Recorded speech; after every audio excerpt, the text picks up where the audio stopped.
Hi, I'm Martin Sharp, award-winning author of the best-selling book Digital Transformation and creator of the Consultant Success System.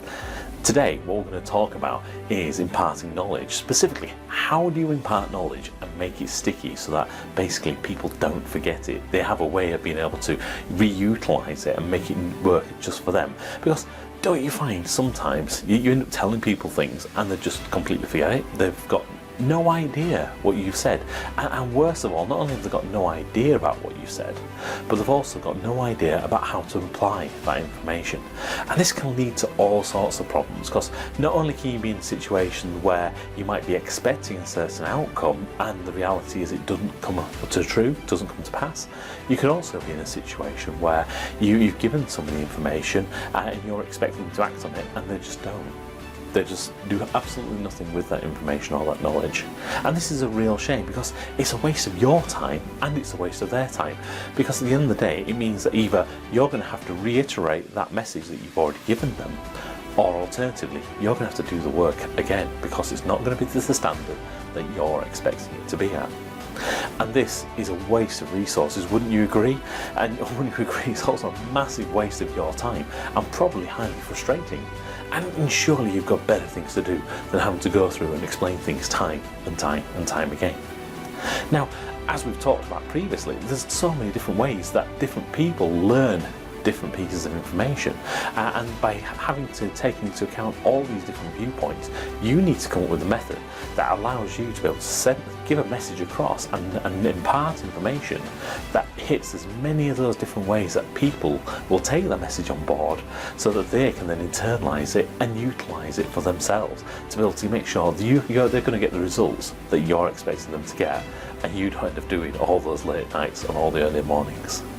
So when you're thinking about how you're going to implement this type of strategy and impart knowledge in a way that makes it sticky and makes it so that people will remember it, not just remember it, but also know how they're going to be able to utilize it, you need to be thinking at about 6 different items that need to be part of that conversation. Now, one of those key items is tell things in like analogies. Analogies are great because analogies allow people to be able to relate one thing that they're currently doing today with something that you want them to do tomorrow. And if you can then bring these two together so they can associate the two, then straight away they've got a way that works for them, is already part of their mindset, and you're already halfway there to be able to give them the ability to be able to utilize that knowledge and get the results that you're expecting them to get. So it's a little bit like, when you learn how to do cooking for yourself. You won't know every single recipe in the book, but you've probably got a good idea about doing 1 or 2.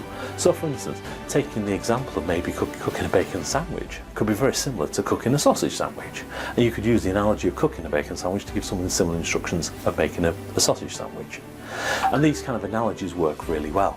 Now, when you start to think about things in a broader sense, then you now start to need to get more complicated subjects. You may need to break it down into smaller analogies, and it might be a little bit different. So for instance, you might be looking at something like, how can you associate the act of stocks and trade sharing so that people can really understand what it feels like to actually be a trader?